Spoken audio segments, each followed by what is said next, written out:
This is the Work Smart Hypnosis podcast, session number 443. Katie Crooks on voice, hypnosis, and flow. Welcome to the Work Smart Hypnosis podcast with Jason Linett, your professional resource for hypnosis training and outstanding business success. Here's your host, Jason Linett.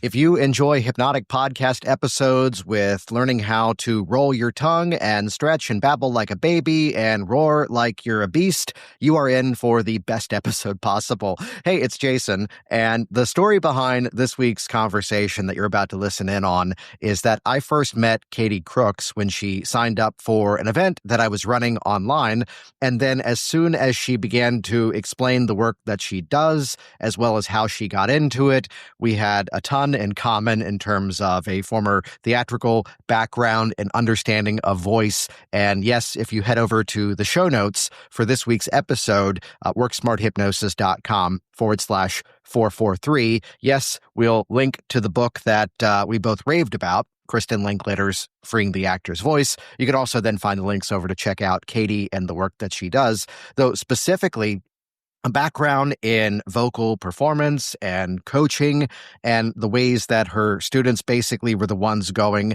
hey, Katie, you should become a hypnotherapist because you're basically doing that work. And then she did.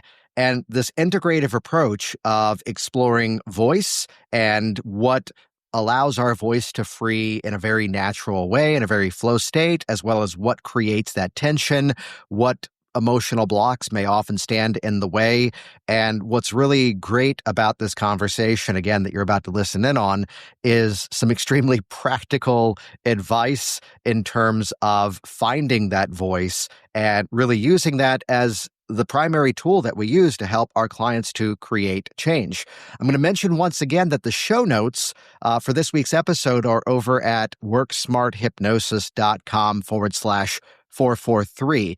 And I'm pointing towards that because what we did not record of this conversation was the chat that Katie and I had for like 15 or so minutes after we hit stop on the recording to then talk about what this industry needs in terms of freeing their own hypnotic voice, preventing that vocal strain, and really getting more impact out of the work that we do as practitioners. So dates have not been set, but likely summer-ish. We're going to do a workshop together. So if you head over to worksmarthypnosis.com/443, we just have a simple form over there for you to drop in your name and email address. And that way you'll be the first to know as we get something scheduled and iron out the details as to what that upcoming workshop will be. And of course, if you're listening to this after the fact, then we'll very likely have that available as some sort of on-demand recording. So fill out the form over at worksmarthypnosis.com/443.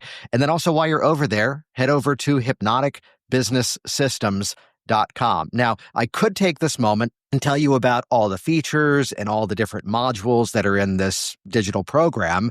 I could talk about how, as I closed down my office in Virginia, I took some of the best performing step-by-step sort of workflows of my company and publish them for you to start to use right away. So there's no excuse for you to not have a digital product. I'm going to give you the license rights to just recreate one of mine and slap your name on it. There's no excuse to not have quality videos on your hypnosis content because I'm just going to give you the transcripts and teach you the format of exactly how I formulated what I said. I could talk about all those things, which clearly I just did, though more so go over to hypnoticbusinesssystems.com and just take note that as you scroll through that page, 95% of that page is not me telling you how awesome that program is.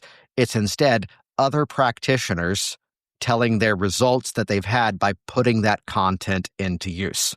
So I'm calling this out because there is this sort of momentum right now of people teaching business in the coaching space, not just to hypnotists, but across the board, who clearly, what's the terminology, invented things and pulled them out of their butts to then try to sell it to you, respectfully speaking. And instead, everything that I share with you has been based upon proof, has actually been put into use. And some of them are things that I continue to use to this day, while also then telling you to go off and recreate it for yourself. Because here's the thing, you can't do it the exact same way that I did.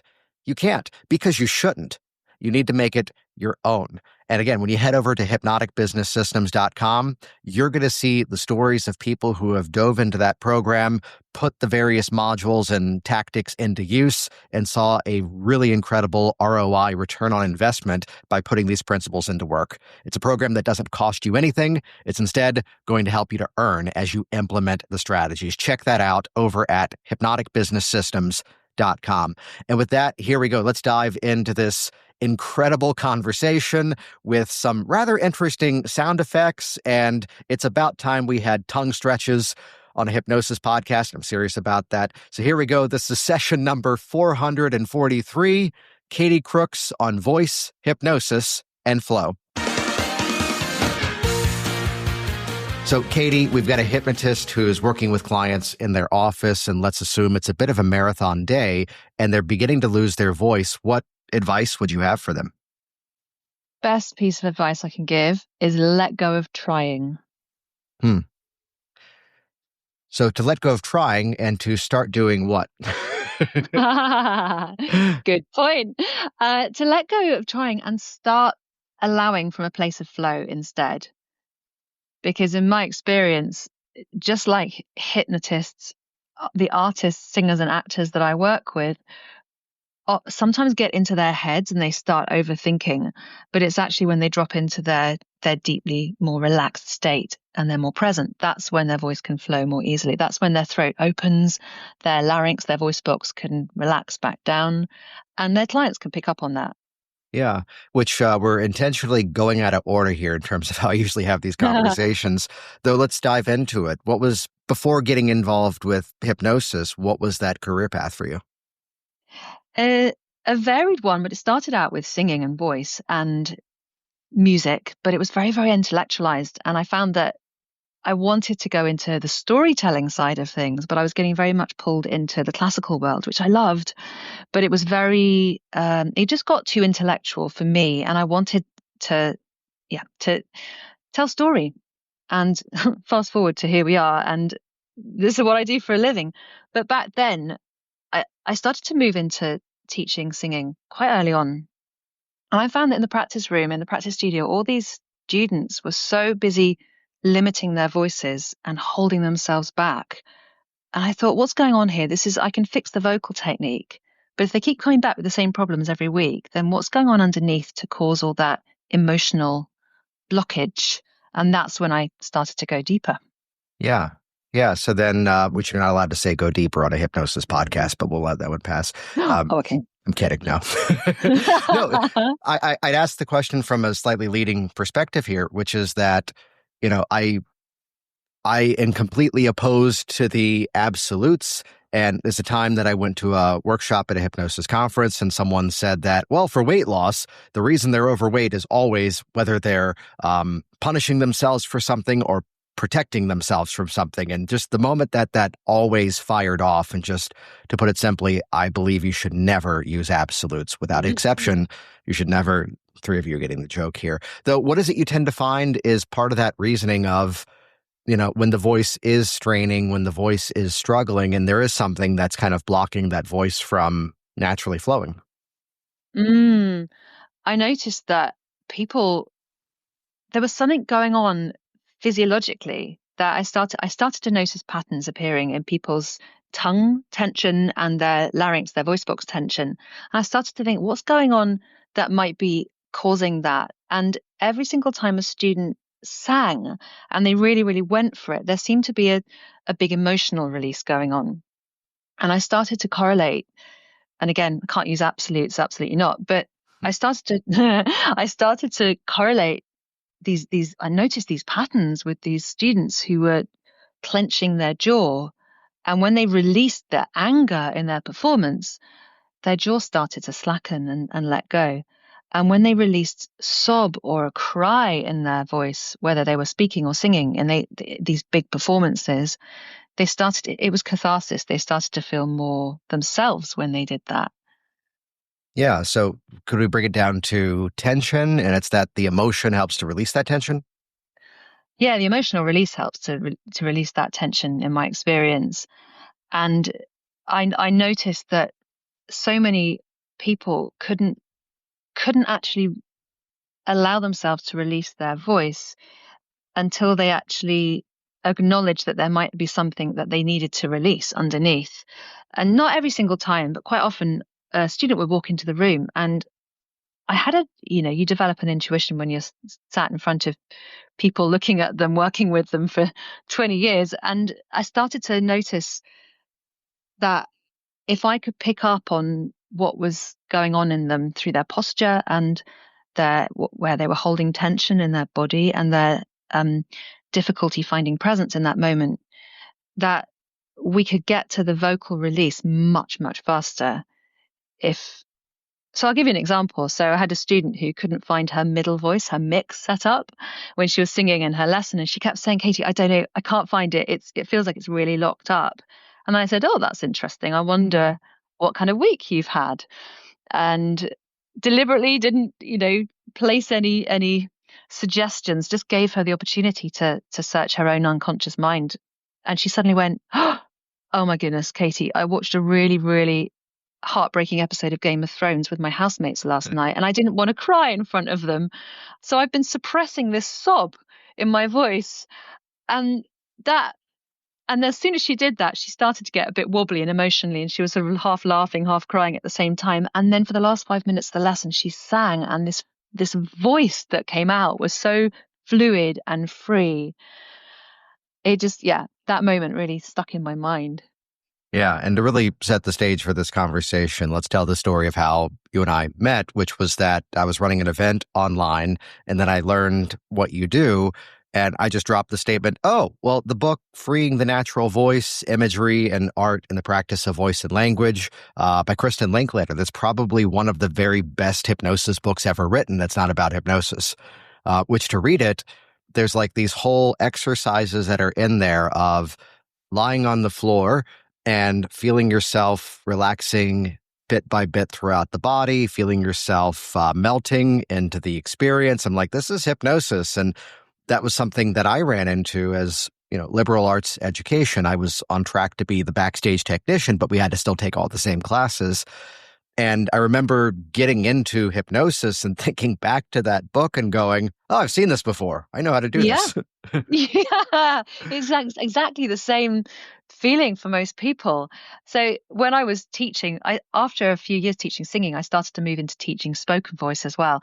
And that's when I was exploring things like Linklater. And I was talking these students through this guided imagery and this lying on the floor and the ground and unlocking. And these students were having these life-changing aha moments, and they'd open their eyes after the session and say, I never realized that my voice could do that, but I didn't realize that my mind could go to these incredible places as well. And it got to the point where some of them would say to me, Katie, can we just record your relaxation session, the voice and relaxation, so I can go to bed listening to it? And then one of them piped up and said, Katie, you should become a hypnotherapist. So here we are. Yeah. Well, it's that beautiful thing that you can find hypnotic components in most everything else. And then here comes that correlation. And again, my favorite part of any bit of training is that revelation of someone going, oh, I was already doing this. Yeah. And I know how to do it. But we were doing an event. We're running a certification class right now. And someone in the class is a real estate agent. And we were getting into the language patterns that make the hypnotic induction actually work.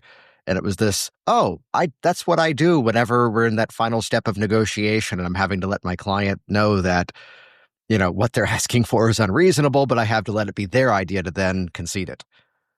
Yeah. That there's always these elements of that there. So then as you brought in the hypnotic component, let's say intentionally to what you were doing, what are some of the changes that you began to notice? I began to notice that because I could help, because I could recognize in people's voices that there was, if there was something going on, I could hear it and see it in their posture. That really influenced the way I would interact with my clients. So they would, we all unconsciously clock what someone's voice is sharing with us through their emotion. But I think that ability to connect with with what they got going on emotionally on that level really helped us. It sort of acted as a doorway into the deeper work. Is there an example that comes to mind of that?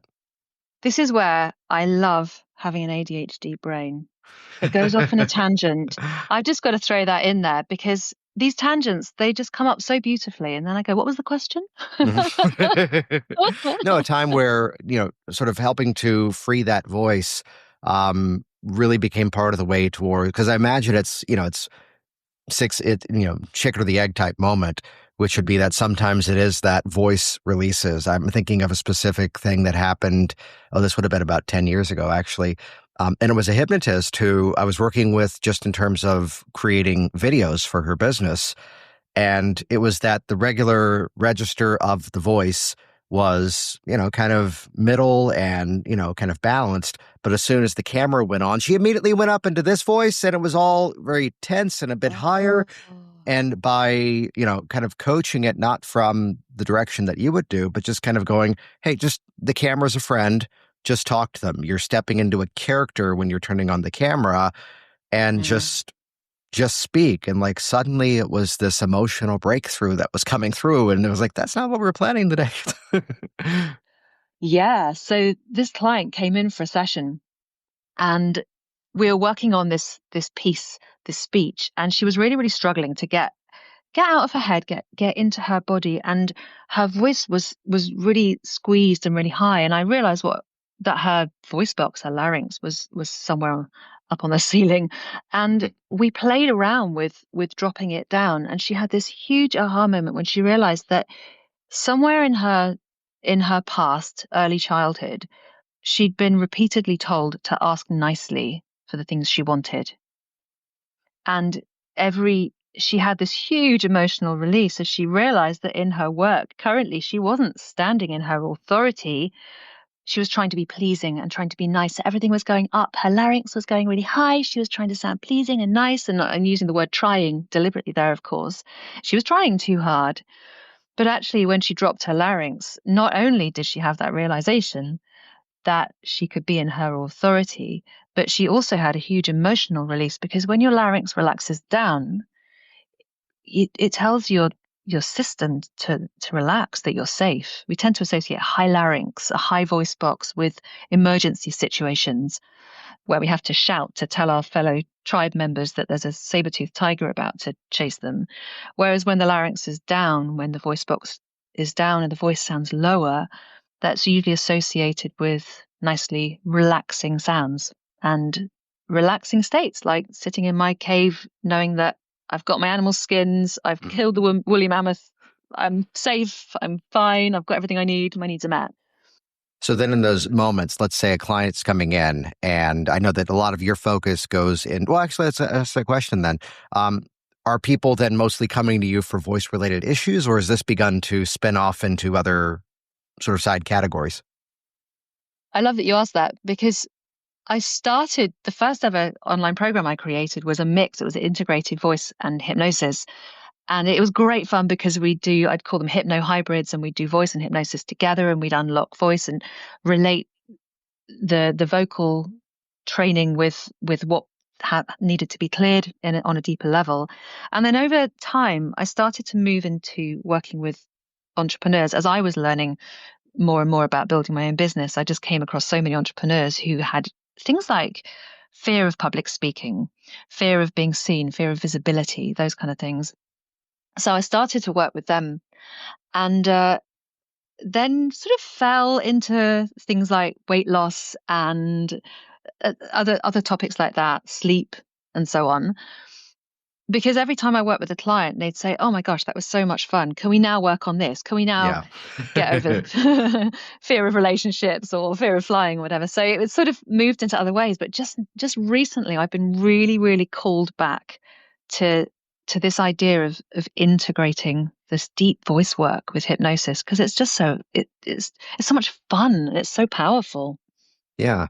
So then let's go into the practical part then. Let's say for the audience that's out here, for the hypnotist, because sometimes I think, I was sharing the anecdote with you on that event that you attended, that here were the places where, and I'm not going to drop specific names on this recording, there were people who were known for teaching actors dialects and different accents. And at the time, there were two of them that were kind of the predominant voices in that field.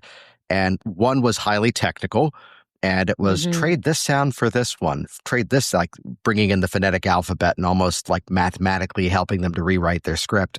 And the other one would come in and teach the history as to here's what Northern Ireland was going through at the time of this play, and here's why the voices became this direction. And then almost like a magic trick, the actors were speaking in that dialect. And it was beautiful because these two separate people were very clearly competitors.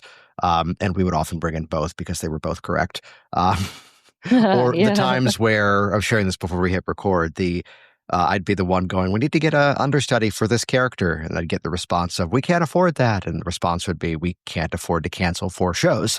And we ended up canceling 6 before bringing in someone new for the role.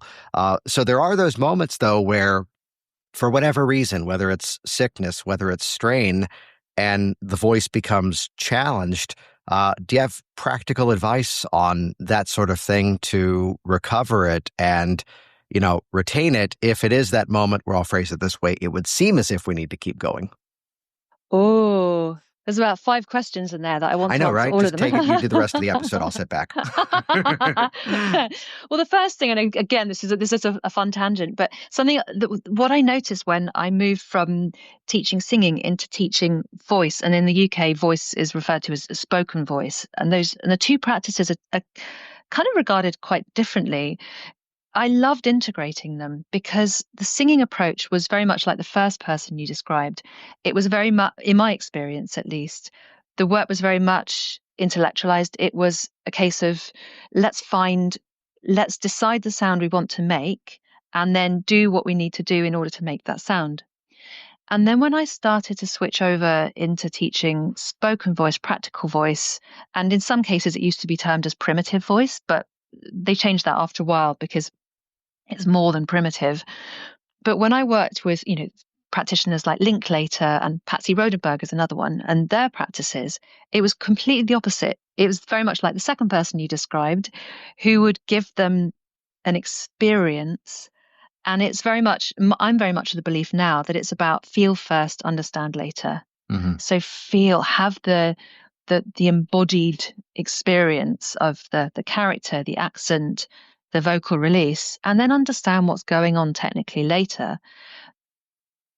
Because I think that compounds the change, personally. Yeah. So I think, like you say, both approaches are brilliant, both are correct, but they're very different doorways into the work. So that was one way of answering the question. Yeah. So then bringing it into the practical nature for the practitioner who is then, using their voice throughout the entire day. What kind of advice would you have for that person to maintain that voice or even to recover the voice when it does have that strain? There are some brilliant, really simple techniques such as lip trills, and exercises like that, making silly sounds to allow the voice to work really freely.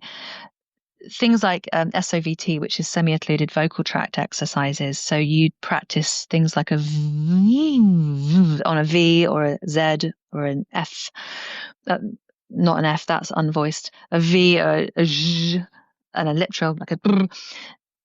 But actually, I would say that when hypnotists are in, I think most hypnotists drop into a state of theta or similar, they drop into a form of trance when they're with their clients. I think when they naturally do that and they're fully relaxing and they're breathing and they're allowing themselves to breathe, that they get into their flow state, and quite often their voice tends to relax down naturally as a result of that. Another aspect, of course, is going back to what we said before about rather than wanting to be liked, is actually drop down into their authority seat, because then their voice box, their larynx is going to drop down. And when the larynx is relaxed and it's not low, not compressed, not too far down like this, but just neutral, bouncing around. When it's not too high and it's neutral and it's bouncing around, their voice mechanism can work more freely. Another thing I would definitely suggest particularly if they're sitting down to give sessions, which is probably most of the time, is a lot of people, when they sit at their desk or with a client, they tend to jut their chin forward. And I know we're working on audio, but if I jut my chin forward, if I stick my chin forward now, you can immediately hear a different sound. I'm overdoing it, obviously. But when I lengthen the back of my neck and I straighten my spine gently, then my voice can sit in a more natural way. It's my version of neutral. So posture is a huge part. And I think going back to what you said about the accent coach, the one who got them to embody the identity of the accent, I think it's often the same with embodying the identity of a hypnotist who knows and trusts themselves and knows what they're doing. When they lengthen their spine, their voice can relax. They're more likely to access a sound that's more intuitive, more authentic to them, and less of that "please like me" voice. Yeah. Well, just to kind of pull something out of that the sort of freedom to explore the voice and explore where the sound comes from is one of those things that also, I mean, I think to the example of, I learned this just with weightlifting years ago, that yes, if there's an injury, stop it. But at the same time, explore that range of motion, and sometimes, kind of doing just a light stretch in the opposite direction, kind of just frees up whatever kind of clenched up and became tight. And, sometimes it is that task of the reset, which is let me go back into the gym and let me kind of do a lighter weight, but focus the intention on some other part of it, whether it's the form, whether it's the posture of it, whether it's the grip. And to find those places where, I mean, it's a fair statement that tension usually is what interrupts the voice. Yeah, absolutely. Tension, it usually interrupts it. And tension blocks off resonance. But resonance is the sound waves resonating around, and someone's nervous system actually picks up. I think they call it a parasympathetic response, where a person's nervous system picks up on the types of sound waves that a person's producing. So when you can allow a tension release, then you're going to be able to access more natural resonance. So things like jaw massage, where I would recommend my clients massage their jaw, their temporal mandibular joint, which is usually the big chunky one, either side of the jaw, the one you can feel when you clench your teeth. Right. That massage, if you give that a really, really good massage. The one where people sometimes say, I need to release my TMJ, I need to get rid of my TMJ, and you have to point out that's actually the name of the joint. You don't actually release that. Yeah, exactly. It's the muscles that are contracting the TMJ. Exactly. Yeah.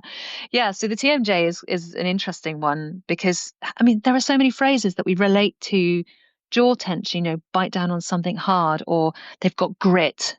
There are so many phrases we associate with this gripping. In fact, I've just had a client text me say, "Oh, just been to the dentist and I've been told that I grind my teeth."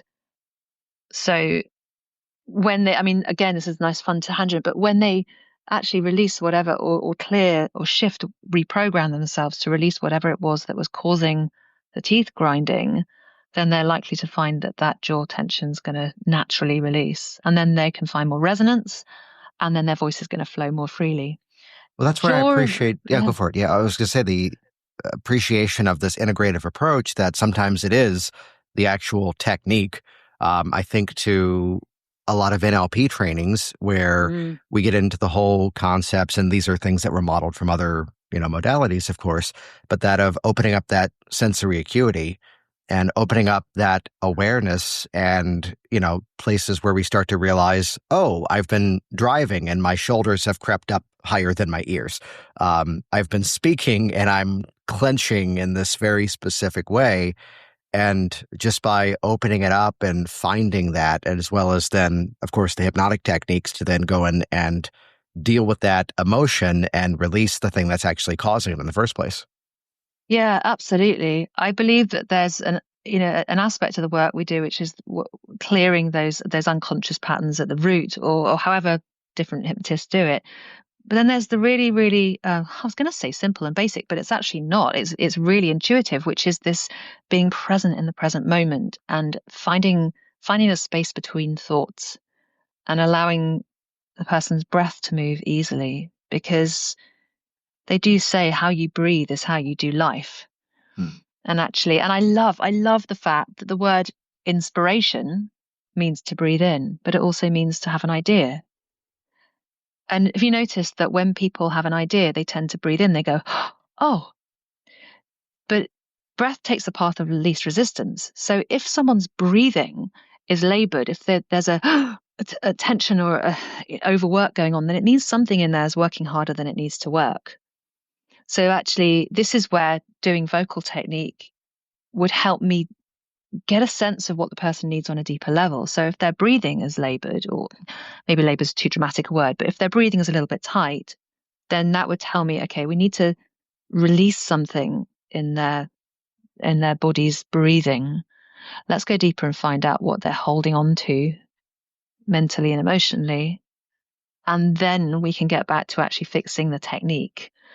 So I'm starting to play with a deeper practice where I start to not quite switch, more like flow between vocal teaching and then going into hypnosis, clearing the deeper stuff, then going back into the voice coaching, and then uncovering something, and then going into hypnosis. So it's starting to become a really intuitive flow of moving between the practices. They're so closely linked.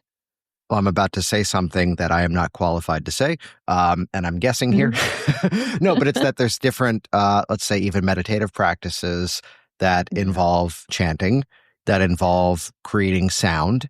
And there's something very hypnotic about even some of those vocal warm-ups and the vocal exercises and, the massaging of the jaw and the moving of the voice. And that was something that, I learned in that part of my education of, let me start with the voice down here as low as I can put it and slowly bring it back up into the back of the throat, and now up into the nasal cavities. And, just that awareness that we can move that focus of sound around. And I'm flashing, though, to a very odd moment of, because I had basic computer skills, I became the go-to guy in that area for world premieres. And it was for one reason. I knew how, when the playwright couldn't make page 24 work, they would send us the pages, and the script would then become of a play. I'm hearing hypnotists go, Jason said script, this is bad. I'm talking about actors. Shut up. But the script would become, they're allowed to use them. That's the whole thing. 22, 23, 24A, 24B, 24C, 24D, 25, 26. And it's the rehearsal where the actor sees he just skimmed the scene, and the stage direction says angrily. And I mean, he goes all out. He goes 100%, and then turns the page and then starts bursting out laughing because the stage direction then said even angrier than before. He goes, let's reset that because I went 100% earlier. I need to start at 60, and let me read the rest of the scene to make sure it doesn't make me go, oh, it does. Okay, I need to have some range to this. Yet it's where, even in the work that we do with a client, everybody who's listening to this right now, just feel that exhilarating feeling of confidence. That's right. You're on top of the world. Just feel that energy just exploding. Yeah, right. We have to go there with them. I mean, Jerry Kine used to say that someone would ask, what's the training I should do after hypnosis training? And he'd say, take an acting class. Yeah. That your ability to convey emotion, your ability to bring someone on a journey with your voice is a big part of the process. Yeah, it really is a big part of the process. I want to say, I shouldn't use absolutes, but I want to say it's everything, because when you can bring someone into this journey with you through your embodiment and your own voice, your own sense of your own identity of knowing what you're doing, it's so effective. And there was an absolutely brilliant, I was going to say in my opinion, but actually in everybody's opinion, incredible performance that I went to see of Cynthia Erivo. She's just played Elphaba in the film Wicked, and I went to see her quite a few years ago at the Menier Chocolate Factory in London, where she played Miss Seeley in The Color Purple. Oh, yeah. And there was oh my goodness, there was a moment. I actually took a group of voice students because it was before I was hypnotherapist, and I took these students to see her. And there was this moment in the musical where her husband says, "You'll never see your sister again. She's dead to you." And this woman, Miss Seeley, has been through such life, such experiences, and so much pain, and it's hard to comprehend. And there was this moment where Cynthia Erivo threw her head back and roared. And the emotion, I'm getting tingles talking about it right now, the emotion that came out of her voice, and the chord, the music underneath was, it was bang in tune, and her technique was there, but it was this emotional, it was a sound so powerful and so ugly and yet so beautiful at the same time, because she was accessing something that made every single, I think, probably made every single person in the room so uncomfortable, and yet I had what I was talking about before, this parasympathetic response. I had an immediate reaction of sobbing. I was sat in the seat just sobbing because I felt her sound waves move through my body. And, the ability to take someone on a journey through this emotional release of voice that's what our actors and singers and artists are doing. And I think, yes, you're not necessarily likely as a hypnotist to roar to your client. Let me just put this in the show notes. Katie says that if you need to be a hypnotist, you need to be able to sing like Cynthia Erivo. Okay, got it. Putting that down. Well, I mean, I this is about to turn into an episode of just the two of us, and then maybe Catherine Toohey over in Ireland, which would be that, well, the musical Caroline or Change, if you're familiar with that one. Which, just to give the context of it, it's made in a Jewish family about the time of JFK being assassinated. So you've got all these different cultural things that are going on, and it's one of the few examples of someone singing ugly, because that's how it was written, and just the raw emotion. But then the contrast to when there is happiness, the minor notes go away, the strain of it goes away, and just this illustration of the transformation that occurs within the voice. Oh, yeah. The voice can depict such power and such transformation, Well, as you you say. mentioned something a little while ago, which I'd love to kind of elaborate on, which it may be esoteric, it may just be intuition here. Yet one of the things that I miss, as my work is now 100% online, the offices that I had when I was up in Virginia, I'm now down here in Florida, yet I had from the lobby area to my office, I had a hallway. And I would always, have the client walk ahead of me. Hey, follow me this way. It's right down the hall. I'll follow you. And it was that you would learn so much. And if it was a subsequent appointment, you would know so much from just what was their energy they were bringing in, what was their sort of way they carried themselves, or even, in a conversation, it goes beyond the classic, oh, you can hear when someone's smiling. It goes beyond that you can begin to hear more of the story, and how it's not just what they're saying, it's how they're saying it too. Yeah, exactly. That's exactly it. It's not just what they're saying. When you say it's how they're saying it, everything from the way someone's feet are planted on the ground, I believe will tell us something about where they're at. And so when I would work with voice, I would work from the feet up. I would find out what was going on. Where's their weight? Is it forwards? Is it back? Are they reaching forwards and, in trying mode, or are they on the back foot and leaning back and shrinking back from their vocal potential? Or are they somewhere in the middle where they're balanced? And actually, that brings me to another practitioner I mentioned earlier, Patsy Rodenberg, because she's got a book which is a voice book, but it's very, very beautifully framed and for corporate folk as well. And it's called Presence. And it's about she talks about the 3 circles of energy. There's the outside circle. I'll do my best because it's been a few years since I've taught this stuff, but really I'm bringing it back into the hypno work more and more. So there are these three circles. The outer circle is what I would call the aggressor. It's very outward, blasting energy into the room.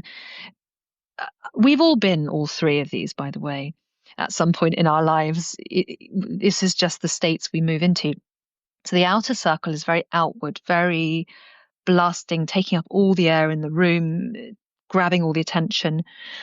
I'll then skip to the inner circle, which she calls first circle, which is very much about eyes lowered inward, very shrinking, very much pulling back. You could hardly hear a person talk in first circle. But in between those two is second circle. And she talks about second circle being present. And second circle is about give and take. It's rapport.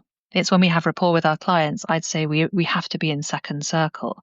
Having said that, to add another layer to that, if someone comes to you and they're in third circle, you might want to elevate yourself to that level of third just for a moment until you bring them back into second. And if a person is in first circle, for example, I would have let's say a really young singer come into the room when I was teaching kids, and I don't know, 12-year-old, 13-year-old, and they would be very much in first circle. They wouldn't say boo to a goose, and if I were too enthusiastic, it would just be overbearing for them. So I would move into first instinctively. I wasn't thinking about this. I didn't know this work existed when I was teaching those, younger kids. But actually, by staying in second circle, but acting as if I was in first or third, I would be able to gain rapport. And I think for actors and singers, this first, second, third circle is brilliant. I think it's so valuable for us as hypnotherapists. So yeah, it's really worth reading her book, Presence. Well, it's also where, going back to the question that I asked earlier about, here's the hypnotist working with clients, and here's where there's some bit of strain. The unfortunate answer is, in most cases, it's in the prevention. Oh, yes. Yeah. Hydration, particularly, actually. Hydration and posture and letting go of trying. Yeah. And tongue stretches is another one. Perfect for an audio podcast. I know, right? When you asked me the question about maintaining a voice, I thought, well, all of these things are visual. How do I demonstrate a good tongue stretch? Well, describe one so we kind of get the idea of it. Yeah. Lick your chin. Literally lick your chin. Yeah. We just found the podcast title, Katie Crooks, on licking your chin. Episode number? Yeah, okay. No, there's that one. There's also the tongue behind the bottom teeth and trying to push the middle of the tongue out. Baby babble. I learned that from Kristen Linklater. Mm-hmm. She taught it to me herself, actually, because I did a workshop with her in London. She's passed now, but it was great fun experiencing her work firsthand. But she taught, tip of the tongue behind the bottom teeth, and then you roll your tongue forwards. And there's a couple of stages. So the first one is just to roll it forwards and have your tongue out, so it's curled forwards. But stage 2 is to move your tongue back and forth. Stage 3 is to add sound. And so she called it baby babble because you'd sound like a baby. You'd sound like this. And she, I can't remember whether she played us this video or I found it online afterwards. She was referencing it. She was talking about, she did a lot of work, a lot of getting people into their toddler versions of themselves. And oh gosh, I mean, there's inner child work right there. Yeah. Actually, when I think about it. Well, I mean, so much of voice is unlearning the patterns. I'm on your website right now. It says unhypnotizing, and so much of voice is about unlearning the stuff that we've been told to do and stuff not to do. Yeah. Oh gosh, yes, yeah. And actually, this is something that Linklater said in the those sessions I did with her. She talked about how, when we're very, very young, we're programmed for as long as most of us can remember to ask nicely for the things we want. Ask for that chocolate biscuit nicely. If you want to get what you want, you have to be pleasing. And so many children, I noticed later on, would then attempt to be pleasing by either raising their voice, or there are different things that happen depending on gender, which is a whole other kettle of fish. But yeah, fitting in to what is expected of us or what we desire to be, I think has caused a lot of vocal tension for many, many people. And then there's, not to mention a topic of children not being allowed to express vocally. Yeah. Because, when a child has a tantrum, they're regulating themselves, that vocal release, that howling and screaming and yelling, which is what Cynthia Erivo tapped into in that incredibly powerful performance.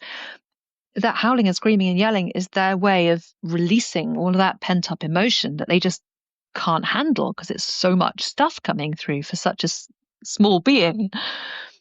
So when we can tap into the ability to just shout and scream and yell and make ugly sounds, then when we've accessed that, then actually embodying our authentic voice, whether it's on stage or in hypnosis with our clients, embodying our natural voice becomes so much more accessible.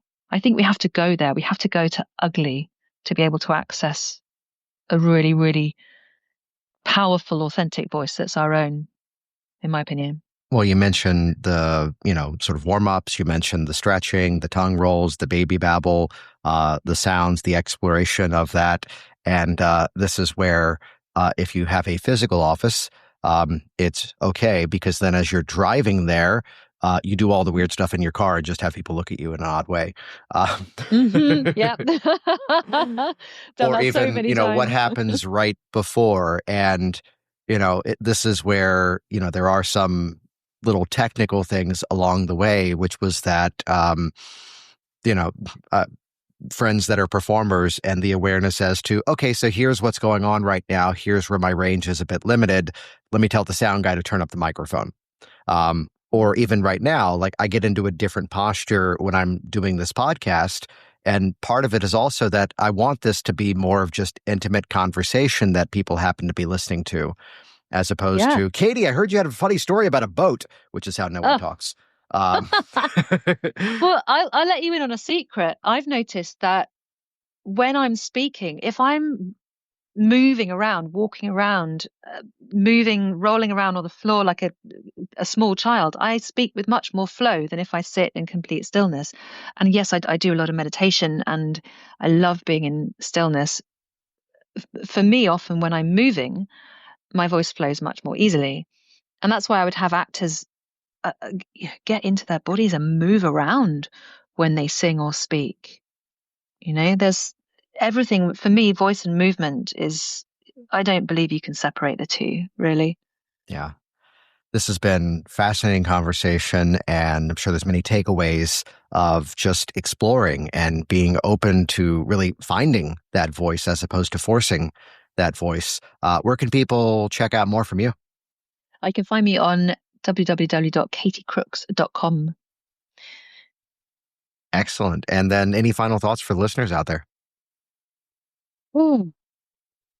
Your own voice is yours and yours alone. It's like nobody else's. And if you really want to get results with people, trust your own voice fully.